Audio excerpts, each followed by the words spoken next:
I don't know if it was instant, but I think it was a matter of like a couple seconds versus what is it, like 4 seconds, and now it's 7 or 8. They might have slightly nerfed it, but the recent nerf was dramatic. Very big nerf. Yeah. I think Brawl still gets the full benefit, but those high alpha builds are, I mean, it's just not the same. You don't get that follow-up shot immediately after, right at the end of your cooldown. You got to sit there and wait, and I'd be surprised if we saw any, Gigavom, like let's just say two Hag 30 heavy large Yermid builds. I don't think that those will be viable in this really DPS-oriented meta. That could be very well true, especially with the heat sink changes. I still see IS side, like the quad, like things like the binary lasers builds to still be fairly strong. But yeah, we'll have to see how this goes. Oh,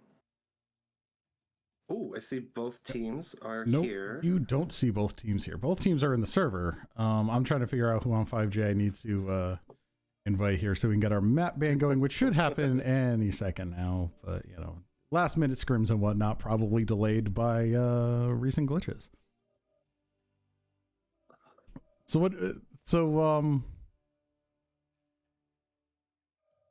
I don't remember what I was going to say. That's fine. Yeah. What do we? Sorry, folks. Well, it's been a very busy week for us here in the officials box with everything going on. Trying to keep everything as organized as we can. Well, actually, let's sorry to interrupt here. I remember what I was going to say. Let's explore this cool shot change a little more. Do you think? So we kind of talked about what the effects would be, but can we take that a step further? What do you think we're going to see change, if anything, from these two teams? Do you think that is enough to make a change? Do you think that's going to push us more to the Brawl side of the thing, or do you think we're just going to see slower trades? Me personally, not at all. Not a single change will come from this, as far as build, tactics, play style, anything. All right. Yeah, I'd say there's a slight edge to cooler builds. I mean, your machine gun mechs are literally untouched, but they've been in the meta for years now. That's true. So the strongest fast mechs are still relevant. And to be honest, teams have been changing up what heavies and assaults they play every single week. We went from seeing, boilers to X-Pulse Atlases to at some point, what was it? Heavy PPC, small laser, stalker 7Ds. Like we've had just about everything this year, and I think that a meta has been established, but I don't think that necessarily means that everyone's found out exactly what the best mechs are within it. So we're gonna see. I think it's gonna come down to what teams practice more, because, I mean, skill-wise, it's gonna be a great matchup. You have the JGX ringers on 5J as always. EQ has one of the most ridiculous rosters I've ever seen. Yeah, we'll see. Does that JGX drilling come in 5J's favor, or does EQ just push it out, raw talent? And we are, with that, just to cut in, we're looking at the map ban screen. These teams are screaming through this map selection. We're going to start with Vitric, move on to Mining, and then Hibernal on these teams. So the Vitric saw a little break in being the first choice for a little bit, and we are right back at it. EQ choosing Vitric Station first. 5J taking their time choosing between Crimson and Polar. See if it comes to that. Yeah. So something interesting with picking Vitric first. EQ gets the first map pick. Obviously, it's whoever picks, then the other side gets to pick the side. So EQ picking Vitric says that we don't care what side we play on. We just want this, we just want this down. So the other side's like, okay, we can pick one side or the other. And it doesn't really matter because Vitric is kind of it's very symmetrical, actually. Surprisingly so. Very symmetrical. Except for Chicken's Foot. I'll keep complaining about that. Yeah, so we got Crimson and then Polar. Yep. And then mine to that. All right. Yeah, it looks like 5JDX picked Team 2 side? Yes, 5J picked Team 2, and then EQ Picks team 2 for mining collapse. That makes sense. And for Hibernal, this is where things shake out slightly differently. So we'll see what 5J wants to see on this one. Give us a little insight, but it is a smaller map, so not a whole lot. Well, there's not a whole lot to say. Let's see, they're on team 2. Welcome back to Vitric. I can only highlight from my own experience playing this. This building right there is a bit better from the team 2 Hang on, side. we're not on the map room just yet. I will head us over there right now. All right, there we are. Sorry about that. All good. Okay, so kind of that building is a little bit better in my experience from the team 2 side than it is from the team 1 side. It's a little bit more towards their side of the map. This wall position, should they wish to use it, they go right out of spawn from Charlie, up and over, jump. We've seen plenty of teams use it, including my own this year. That side has a little bit better lines as far as, or as compared to this side from team 1, where you do that. Lines are a little bit better. So we might see 5JDX use that and EQ not bother doing that on their side of the map. Like I said, that building is the other big part. Other than that, I mean, this map is so crazily symmetrical, to be honest, for the most part, that I can't elaborate too much. One thing we saw in the last couple casts was things like Mislikes jumping on top of the very, very top of Theta, and then raining machine guns down on the opponents. Absolutely, but that's something that can be done from both sides, which is very interesting. Yeah. Again, really with the symmetrical nature of this map. Yeah, and I think how teams are going to play is going to depend entirely on how much they're predicting or expecting their enemy to run a brawl rush, how many scouts you put on the center, how far out you are on the side. I mean, there are lineups you could run where you have every mech going in the 90 kph realm, and you could cross a lot of ground. We've seen teams make the jumps up into D3 and up into C4, stuff like that. I mean, Vitric has the potential to end in seconds, but I don't know if, how many people got to watch, let's just say, Abbins versus KSG. That was a slow burn. Like that, this can be a real tedious map. I think Therex calls that the Mario jump. The Mario jump. That's when you do this. Yeah, when you do this pathing, they jump up on these corners. Yeah, it's super risky. But with that said, it's 5J and EQ who will all sit here and say, it's a bunch of range pilots, stuff like that. They have brawled, I would say, anywhere from a quarter to half of their games, depending on what series they were in. I mean, we've seen 5J brawl on mining, we've seen EQ brawl on hibernal. Either team could be going for a trick strat, or like I was saying earlier, you could have that standoff, like the real slow burn game where everyone says, it's Vitric, caps aren't important, but you guys see how many games went to caps on this anyways. Like there's no way of predicting that until it's over. So it'd be very interesting. If both teams try and play safe, if both teams are expecting a rush, they might play back, and it'll come down to which team has the more optimal trades, and of course whose lights can make better plays. Right, and I think to kind of branch off of what Jay was saying there for a minute, this map, I think there's kind of a bit of a rock, paper, scissors going on, and I think that's much more greatly noticed, I would say, on this map, because it's so symmetrical, right? So if one team brings a full push and the other brings a full sniping deck, well, it's very possible the full push just wins from the mech lab, right? And we'll be able to kind of tell a little bit as we see very starting movements as these guys drop in the match and everything like that, and we see their mechs. But or it could be the other way around, where they both bring full trade and it's just going to be a slugfest, right? You might not see much pushing. The macro plays are going to be really important here, such as control of here, the two middle ramps, control of these side ramps. These are going to be critical for seeing a lot of the macro plays going on in the match. For example, Theta control. If we don't just see a straight up rush, that's the thing. It's very easy to just speed run any side, just go swoop, just like that, and just straight over. And like you guys were talking about, you do the jump up from down, and you do it in tandem with mechs coming over the ramp. It's a common tactic and very effective. So, yeah, and I think in a lot of the games on Vitric, we've seen kind of the fringes and the map coloring in blue. These two paths for lights, if you let one light get into your lines, a Mislinks can ruin your day, a Kit Fox can ruin your day. And it's the same deal with the ramps, where if you leave it unattended, if you keep your eye off of it, I mean, a Mislinks takes a fresh, annihilate any mech. A Mislink takes any assault mech down to nothing in seconds. And even then, that's time not shooting at the targets. Opponents could move up. The other light mechs could take action. So it's really, my prediction is that both teams are going to try and play super safe here and try to manually outskill their opponent.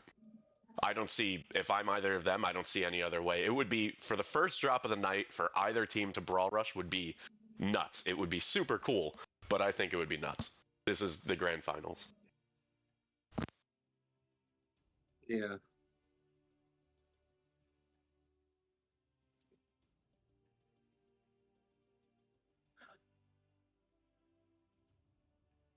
All right, we are down to a see. minute and a half for Team 1 here. Is that what you were about to say, Level? Are we on the same page?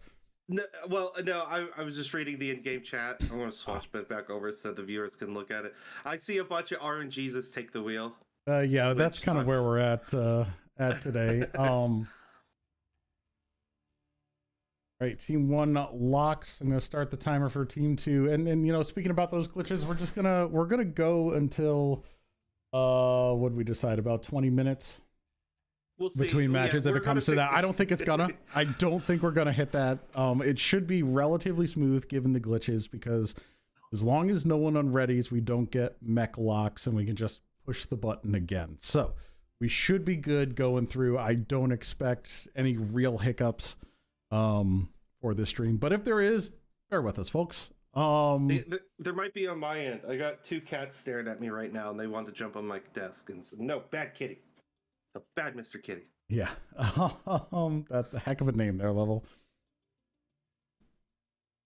Sometimes the simplest names are the best. Fair enough. Yeah, so we're getting set up here, Team 2 with their 5 minutes. We've discussed Vitric at length. Let's see, what other kind of stuff have we got going here? Oh, that's kind of what it is. We're just sitting here in anticipation of these grand finals. Very exciting. Oh, what's our prize pool up to? I haven't checked that lately. Should be just a smidge over 25 and a half grand. Yeah, it crossed 25 a few weeks ago. So it's, shoot, I had it $25,940. There we go. Almost 26. Heck yeah. And that's not too shabby. For a tournament kind of community as small as ours, a $26,000 prize pool is actually pretty legit. You know what I mean? A mech pack would be a home run. Like, this is huge. And they get the winning team makes off pretty nice. Might not be as small as it thinks, you know? Might be bigger than you suspect. Yeah, that'd be, you know, we just, hey, more blood in this comp scene is what we need. Tios also out there working for PGI, making some incredible assets. Oh, if you haven't bought the tier 3 tournament supporter pack, you need an Executioner M in your life. That is a mech. It fantastic. does it all. Yep. And then, you know, I may be a little biased, but I would plug the Warhorn as well, but that's just a skill issue. Yep. That being said, we're coming up on, well, actually we just passed 2.5 minutes here on Team 2. They are in their lances. Both teams in Alpha Charlie, as you expect, they are locked. All right, here we go. I am going to send us over to lobby here just so that we can keep everything above board here. All right, and we will send these teams in.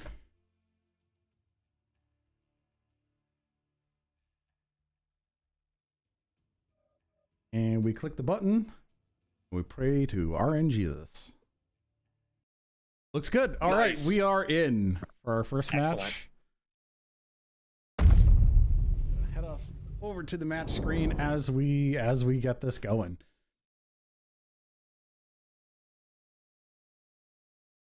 So I know you don't want to have like an overall prediction. Do either of you have a prediction on do we go to a second match? I guess that's a prediction. I should take that back. Second match would be super exciting. I hope we go to 5 both matches. Has it ever happened? I think once was that Eon in stock mode brought it to a second match? Something like that, yeah. Yeah. I'm gonna say yes. For the sake of entertainment, yes.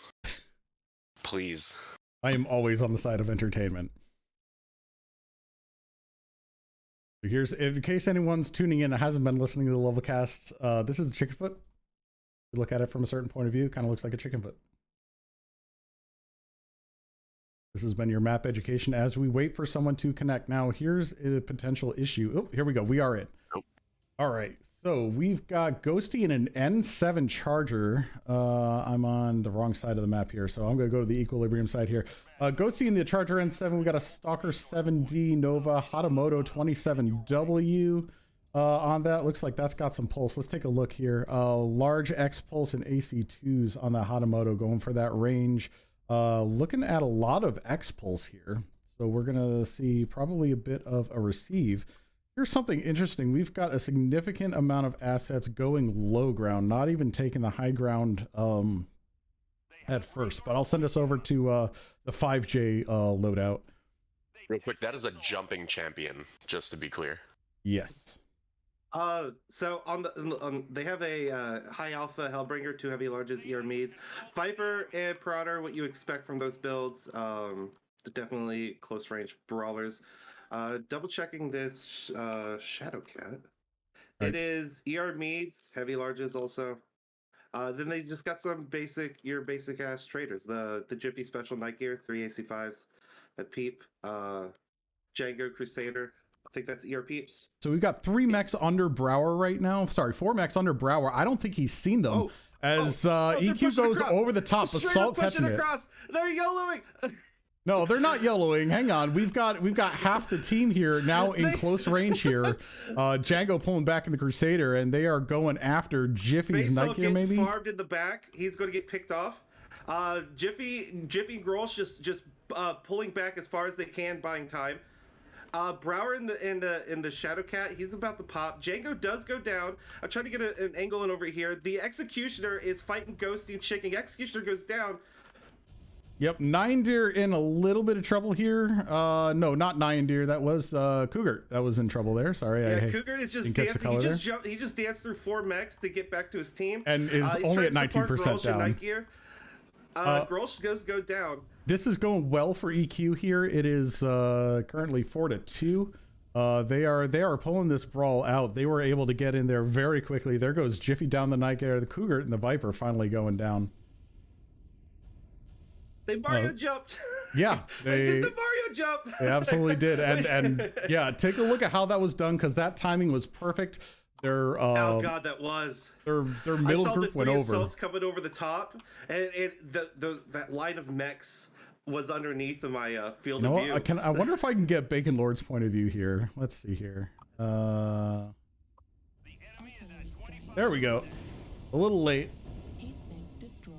Yeah, here's Bacon Lord. I mean, since it's 1 on 5 here, the score isn't gonna matter too much. I'm okay with that. There goes Bacon Lord down. Fast. I didn't even get a chance to hop over and see what their comms were like. Yeah. Well done on Equilibrium there. A nicely timed push there. That was aggressive. That was brutal. And that is, speaking of hopping over for comms, sorry, not to cut you off. Speaking of comms, check out MWO Leagues too. Level will be occasionally hopping into team comms on there, and we will stay with the main group out of comms on the main channel. So that is exclusive access over there. Yes. All right. What a match. Oh my goodness. Where do we even start? Let's see. There was a Mario jump. Come on. I know where we'll start. We'll start with the fact. Sorry to cut you off. We'll just start with the fact real quick that like you can just see the mechs coming in for EQ, and even looking at the damages right now that come up, like you just see they probably win legs on everything. It's a little hard to tell in the chaos, but I mean they just saw legs, and you can look at all their damages. Nobody got over 300 except except for the Dervish, interestingly enough. And just with the Nova, all the X-Pulse, the Charger, like it's just full send, full Brawl Rush. It is one of those examples where in the early game, the percentages do not tell the tale because it looks like EQ is getting hammered. Like you see Basalt in the red, or 3 EQ pilots in the red immediately. But the DPS advantage, once you're in, you are in. That's it. The Invictus, oh, such a culture pick. That was almost ridiculous how that worked out.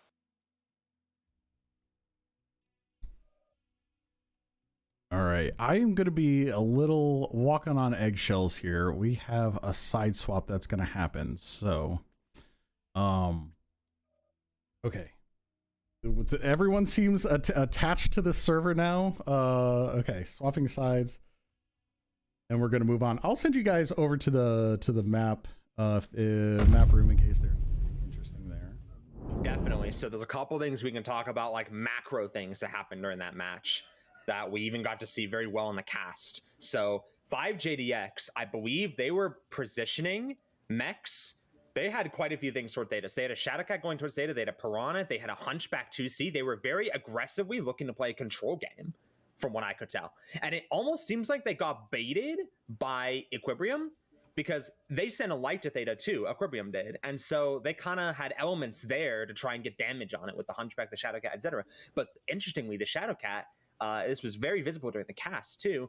So EQ was moving their mechs like this, down here, right down to there pretty much. And 5JDX's Shadowcat pretty much jumped from there to there, then on top of there, missed the mechs that EQ was pushing, had no clue they were pushing below him, and then ended up going to Theta, and then got caught. This is all a bunch of errors, I do apologize, but got caught by the mechs all doing that, pushing the ramp, and took a ton of damage. EQ wasn't able to secure a kill on it, but they got a lot of damage. The Shadowcat, I think, ended up being 2nd or 3rd dead for 5JDX. Also, very interestingly, EQ pretty much threw their assaults through the fire and flames, quite literally. The one thing that 5JDX did do really well with the Hunchback, the Shadowcat, and the Piranha is they were well positioned to start as these assaults from EQ. Just kind of we're doing like that, boom, boom, boom, across the open there. 5JDX's lights were just in their rear, just shooting them. And Basalt, I believe, died extremely quickly. Still got some damage out. I think I don't quite remember the score, but did the other 2 assaults die? I don't quite remember if EQ's other 2 assaults died, but they did take a lot of damage. And it was like a decoy, where they had the assaults there to just eat damage, and all of the fast jumping stuff that came in from the side was what killed everything. That's why an 80-tonner is such a good choice. You're not losing an Annihilator. You're not losing a Dire Wolf. You're losing, all right, a Charger. Right, and then the other had a moto. Oh, right, Charger had a moto. Yeah. That N7 you can get basically negates all crits, depending on the nodes taken, and it's not that many too. So that can be big if you're expecting crit machines, which I don't think we entirely solve, but I do love that mech for that reason. Well, it also makes it tanky because you're not like, as you take crit damage, right, you're taking extra internal damage. So for its tonnage, plus combined with all the quirks it's got, right, it has it's a lot tankier physically, raw numbers, than pretty much like anything else around that tonnage range at all, even some things that are higher tonnage. So, and this is as well what as I was being saying fast. earlier. Yeah, where it's, every team knows how to, if you're getting brawl rushed, even if you don't have a brawl stop deck, the plays to make. 5J was making the plays. All right, let's get our mechs behind them. We'll kite them when they come in. We'll get the damage. But when it happens that fast, I mean, the choice of the Stalker 70, Hatamoto, and the Charger, none of their assaults were below 70. Right, and that it comes back to the Shadowcat, at least, missing their mechs pushing low ground. I don't think they were ready. It appeared to me they were not ready for the mechs to spring up low ground into their faces of all their guys in the back of the map. And that was like literally, even though they have way less armor, way less theory firepower, but like the DPS is much higher on those mechs, and they're really fast. And I mean, they just saw legs and everything. So you just run in with mechs that are much faster, still really tanky, huge brawling alphas. You just saw off legs. It's super simple. And when they're almost unopposed, I mean, they're jumping up in those guys' faces like 300 meters. Like, you don't have time to get damage on them. And that's one of the most important things to stop a brawl push like that, is early damage on the people coming in. Right. And so there's also what you were saying earlier, where EQ starts off sending a light to Theta. Initially, 5J's not going to start shooting legs. Yeah. They're not going to, they're not going to prep for a traditional brawl stop. Like, okay, they're going to try to cap Theta. Let's get some damage on their assaults. And a Stalker 7D running up to the middle that's not an indicator of a brawl push. A lot of what EQ did was not an indicator of that. And you saw even